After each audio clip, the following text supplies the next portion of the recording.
Hi, this is my final project, touring Xi'an. The city of Xi'an is a city with rich history and culture, and that is one of the main reasons I want to visit. Historically, Xi'an has served as a capital for many of China's medieval dynasties, beginning with the Zhou in the 11th century. Xi'an is also the successor city to the capital of the Qin dynasty, called Xianyang. Xi'an was also the first city in China to be introduced to Christianity and Islam, and today still has a Muslim minority. Some more about Xi'an. In more recent history, Xi'an was an important stronghold against the Japanese during World War II and also played a significant part during the Chinese Civil War. Today, Xi'an has a population of 8.7 million people, which makes it considerably larger than Los Angeles and close to New York in population. The vast majority of Xi'an's residents are Han Chinese, who make up 99.1% of the population. And because of its bustling urban life and rich historical background, I think the city is an excellent place to visit. So, for traveling to and from Xi'an, I plan to leave for my hypothetical trip on Monday, June 3rd, and leave the following Friday. I found a flight that leaves out of Baltimore BWI Airport near my home in Washington, D.C., that has layovers in Detroit and Beijing through Delta Airlines. The total travel time is listed as 22 hours and 19 minutes, with Economy Plus round trip tickets costing $1,706.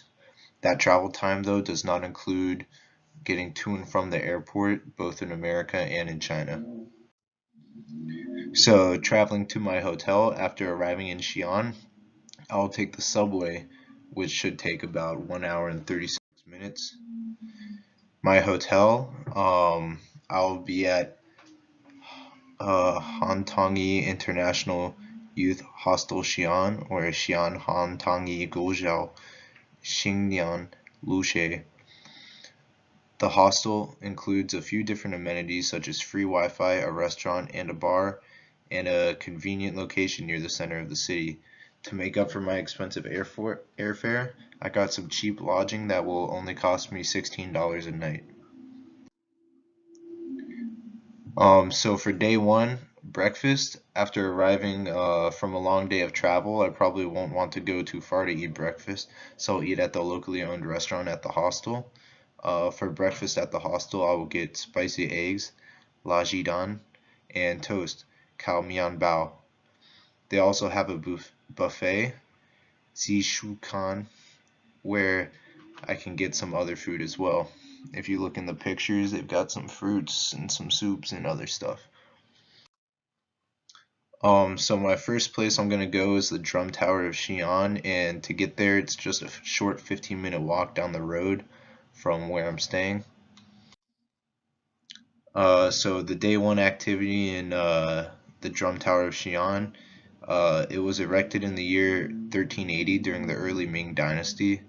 The drum tower gets its name from the huge drums located in the building, which are played every sunset to indicate the end of the day. Within the drum tower is a hall of drums, each of which is decorated with detailed Chinese writing and calligraphy. And my housing is just down the road, so it'll be an interesting and convenient place to visit. Also, the pronunciation for the drum tower in Chinese is Xian Gulao. So, my next stop is the bell tower of Xi'an, which will just be another short walk, this time only 7 minutes. And the bell tower, Xi'an Zhonglu, is the counterpart to the drum tower in Xi'an. It was built after the drum tower in 1384 and is considered a symbol of Xi'an and one of the grandest of its kind in China at 130 feet tall. And although it was built in the Ming Dynasty, it features several large bronze cast bells that were previously built in the Tang Dynasty. In 1582, the entire tower, amazingly, was torn down and rebuilt a kilometer away to better position it as the center of Xi'an. And every day there are 6 bell show performances, which, if I were there, I'd like to go to so I can experience this iconic landmark at its fullest.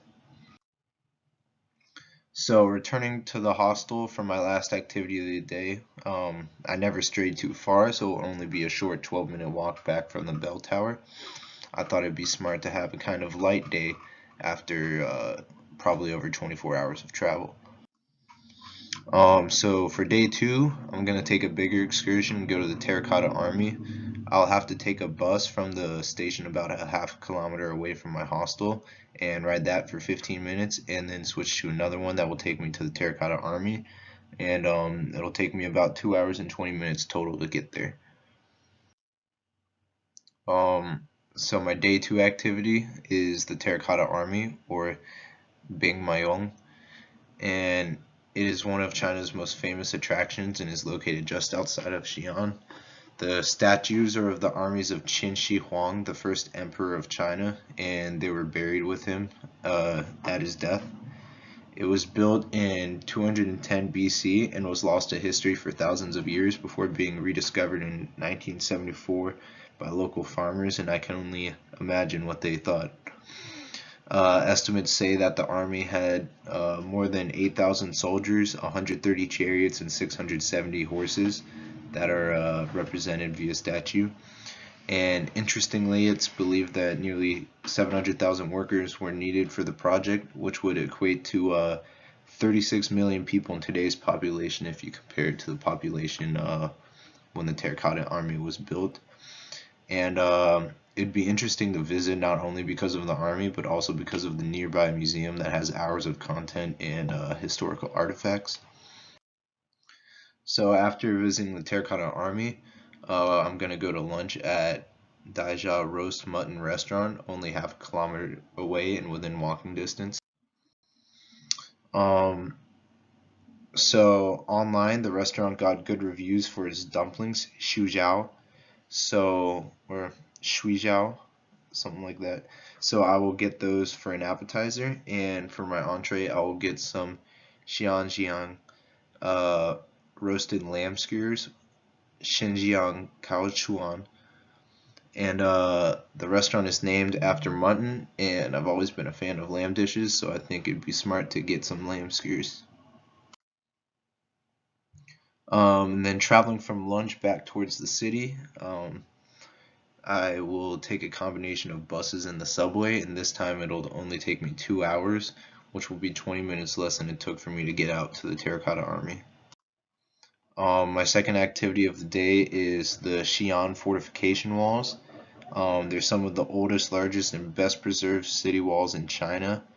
The current walls were built in the 14th century and have received numerous renovations over the years. They've grown in size to be nearly 60 feet in width and almost 50 feet tall. During World War II, the citizens of Xi'an built over 1,000 air raid shelters within the walls to protect them from Japanese attack, which I thought was really cool.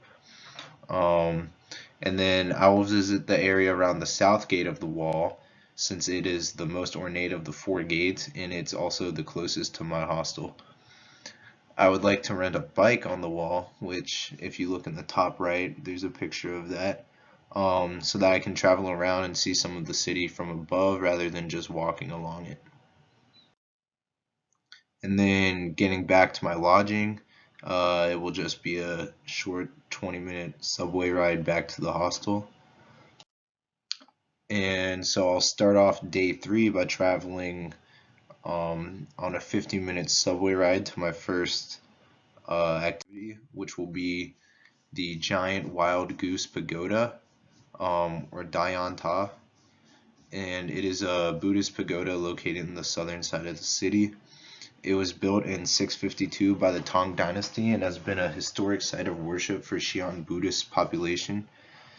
When built, the tower was 177 feet tall. However, after an earthquake, it was reconstructed a few hundred years later to a height of 210 meters. The interior walls are engraved with ornate statues of Buddha, and it offers panoramic views of the city and is surrounded by squares and gardens that are free for tourists. And one thing that I thought was interesting was that it supposedly has a lean towards the westerly direction. You can kind of see that in the top picture, I believe, which reminded me a little bit of the Leaning Tower of Pisa. But anyways, I think it would just be awesome to see. Like, obviously, it's a beautiful building and be super cool to see, and there's a bunch of parks and scenic areas around it. Then after that, I'm gonna take a short 20-minute walk to my next activity, and that will be the Tong Paradise, or Datong Farong Yuan, and it is a large theme park near the site of the old Tang Dynasty gardens. And it's not quite a theme park like how you would think in the American sense, where there's a bunch of rides, but it's actually a themed park. And it features numerous buildings, squares, and gardens that incorporate features of the traditional Tang architecture. The park is split into 12 scenic regions that represent 12 different cultural themes, such as poetry, science, song, and dance. And it's located on a beautifully lit lake, and in the evenings the lights reflect upon the water, so that's probably when I would want to go see it. Um, the park, one thing that I thought was cool was that they have a water film, which is in the top left picture, I believe, and it's a movie that's put onto a spray of water, and it said that the actors in the action appear to be floating off screen, and lots of times they'll manipulate the water to fit the movie. And I think it'd be a fitting place to end my trip in China, as it mixes a bunch of different aspects of Chinese history and culture all in like one cool big place. And after that, I'll go to dinner, which I'll get to by using the subway, and it should take about 30 minutes. And I'll be eating dinner at First Noodle Under the Sun, which is among the best reviewed restaurants in Xi'an, and I figured I would treat myself during my final night after a long day. The restaurant has an extensive English menu according to the reviews with lots of pictures, so even though the staff they said don't speak English, I probably shouldn't have a problem ordering. And then after thinking about it for a while, I'll probably decide on eating a big meal of pork spare ribs, zhu paigu, and spicy fried shrimp, la chow chia, after a long day in the city. And then traveling back to the hostel and flying home. After dinner, I'll take a 33-minute trip on the subway to get back to the hostel, and then I will go back to the airport the same way that I came and return to the US with my round trip flight. The end.